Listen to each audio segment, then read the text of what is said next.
बड़ी खबर पुतिन की भारत यात्रा को लेकर। पुतिन दरअसल 4 और 5 दिसंबर को भारत की धरती पर होंगे और जब वो यहाँ पर होंगे तो भारत और रूस के बीच कौन कौन से समझौते हो सकते हैं ये भी देखने लायक होगा। और यहाँ पर एक और पॉइंट जो उठ रहा है कि इसी बीच इस पर राष्ट्रपति डोनाल्ड ट्रंप क्या कुछ बोलते हैं, क्योंकि रूस को लेकर ही वो लगातार भारत पर दबाव बना रहे हैं।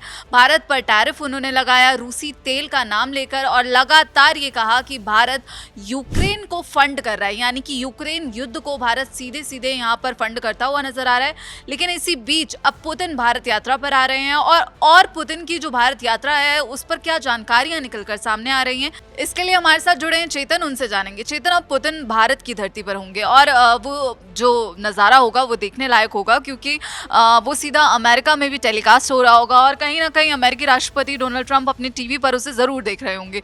तो अब क्या जानकारियां निकलकर सामने आ रही हैं? जी बिल्कुल सोनम, ये 4 और 5 दिसंबर का जो भारत का दौरा राष्ट्रपति पुतिन का होने वाला है अपने आप में बेहद अहम है। न सिर्फ भारत में इसकी चर्चा होगी, रूस में चर्चा होगी, बल्कि अमेरिका में इसकी ज्यादा चर्चा होने वाली है और उन देशों में भी जहां पर रूस यूक्रेन युद्ध का जो बहुत ज्यादा दबाव है बना हुआ है, खासकर यूरोप के देश। लेकिन इस दौरे से पहले ही भारत को एक बड़ी सौगात जो है वो सोनम मिल गई है। मैं आपको बताऊं कि जिस तरीके से कुछ पिछले 2-3 महीनों से ही इस बात का इंतजार किया जा रहा था कि कब राष्ट्रपति पुतिन जो है वो भारत आएंगे और अब वो घड़ी जो है वो लगभग आने वाली है। इस दौरे में के 23वें भारत रूस वार्षिक सम्मेलन में भी वो हिस्सा क्योंकि लेने आ रहे हैं।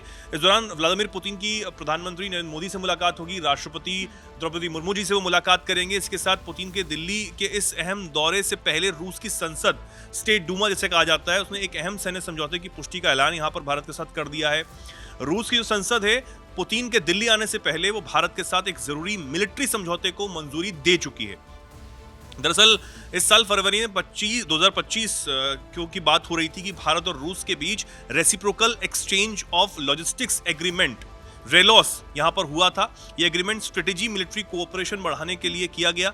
इस समझौते को अब रूसी संसद की मंजूरी मिल जाएगी। ये रास्ता जो है वो लगभग क्लियर हो चुका है, जिससे दोनों देशों की रक्षा संबंधों को और ज्यादा फायदा होगा। S-400 हो, तमाम जो जरूरी उपकरण हैं वो भारत को हमेशा रूस से मिलते रहे हैं। टाइम टेस्टेड पार्टनरशिप का जिक्र न सिर्फ प्रधानमंत्री नरेंद्र मोदी बल्कि रूस की तरफ से भी बार बार किया जा चुका है। राष्ट्रपति पुतिन आ रहे हैं, कई तोहफे वो ला रहे हैं बड़े बड़े हथियारों के रूप में, इस बात का जिक्र भी लगातार हो रहा है। S-500 की डील हो सकती है, इस बात की चर्चा भी हो रही है। लेकिन इनसे दौरे से पहले ही जो मंजूरी मिली है वो अपने आप में एक बड़ी बात है। अब ये समझौता क्यों खास है ये भी जानना बेहद ज्यादा जरूरी है। दरअसल मॉस्को में भारत के राजदूत हैं विनय कुमार और रूस के तत्कालीन उप रक्षा मंत्री हैं अलेक्जेंडर फोमिन ने सैन्य सहयोग को गहरा करने के उद्देश्य से फरवरी में रेलोस पर हस्ताक्षर कर दिए थे। रूस की सरकारी जो समाचार एजेंसी है तास, उसके मुताबिक स्टेट डूमा ने, जो कि रूसी संसद है, उसने रेलोस दस्तावेज को अपलोड किया। रूसी सरकार का यह मानना है कि इससे दोनों देशों में सैन्य क्षेत्र में सहयोग जो है वो और ज्यादा मजबूत हो जाएगा। और क्योंकि हम जानते हैं कि हमने चाहे ऑपरेशन सिंदूर के दौरान जो हथियार इस्तेमाल किए उसमें रूस की इतनी बड़ी भूमिका थी। रूस का वो S-400 missile system, defence system, वो कितनी बड़ी चीज़ निकलकर सामने आया था। हर तरफ उसकी तारीफ जो है वो हुई और रिश्ते भी और ज़्यादा बेहतर हो जाएंगे। हालांकि बहुत बेहतर रिश्ते हमारे रूस से हैं, लेकिन और ज़्यादा जब हमें डील्स हमारी हो जाएंगी तो और बेहतर रिश्ते हमारे हो जाएंगे। हालांकि इस समझौते के बाद भारतीय नौसेना के युद्धपोत साथी जो INS विक्रमादित्य है, रूसी नौसैनिक अड्डों का इस्तेमाल जो है वो कर सकेंगे। तो रूस और ज्यादा खुश हो जाएगा, रूस की जो नेवी है वो और ज्यादा खुश हो जाएगी। तो ये एक बहुत बड़ी डील यहाँ पर निकलकर सामने आ रही है। और मैं बार बार कह रहा हूँ कि पुतिन आ रहे हैं, बहुत सारे तोहफे ला रहे हैं, ये बात अब कोई मना नहीं कर पा रहा है, क्योंकि भारत आना वो उनकी भी एक लिस्ट में शामिल था, विश लिस्ट में मैं कहूंगा। क्योंकि इससे पहले जब जयशंकर ने उनसे रूस में मुलाकात की हो मॉस्को में, या फिर हमारे NSA अजीत डोभाल साहब ने उनसे मुलाकात की, उन्होंने बार बार इस बात का जिक्र किया कि वो जल्द ही भारत आने के लिए आतुर हैं, वो आना चाहते हैं, प्रधानमंत्री नरेंद्र मोदी से मुलाकात करना चाहते हैं। हालांकि प्रधानमंत्री से उनकी मुलाकात चीन में हो चुकी थी, लेकिन वो भारत, क्योंकि भारत की जमीन पर आकर वो चीजें देखना चाहते हैं जो वो काफी समय से नहीं देख पाए हैं। भारत आकर दुनिया की नजर उन पर होगी, ये भी साफ है। हालांकि हमारी जो खबरें उस वक्त होगी हम दर्शकों तक अपने पहुंचाते रहेंगे, लेकिन ये बहुत बड़ी डील यहाँ पर हुई है। यहाँ पर जो नजरें हैं वो अमेरिका के रिएक्शन पर भी होगी, क्योंकि जब एससीओ में पुतिन, जिनपिंग और मोदी की मुलाकात हुई थी तो उस तस्वीर को पोस्ट करते हुए अमेरिका को मिर्ची लगी थी, और उनकी मिर्ची उनके शब्दों में दिखी थी जब उन्होंने लिखा था कि हमने भारत को चीन और रूस के पाले में खो दिया।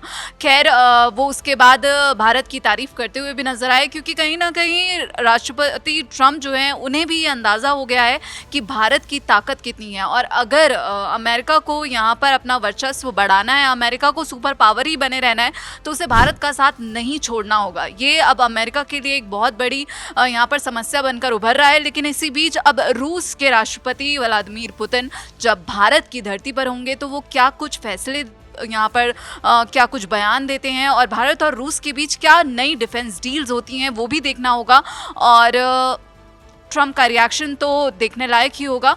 बाकी इस पूरे मामले पर आप क्या कुछ कहना चाहते हैं, आप क्या कुछ सोचते हैं, हमें कमेंट बॉक्स में ज़रूर बताइएगा। बाकी देश और विदेश की खबरों के लिए जुड़े रहिए दैनिक जागरण के साथ। नमस्कार।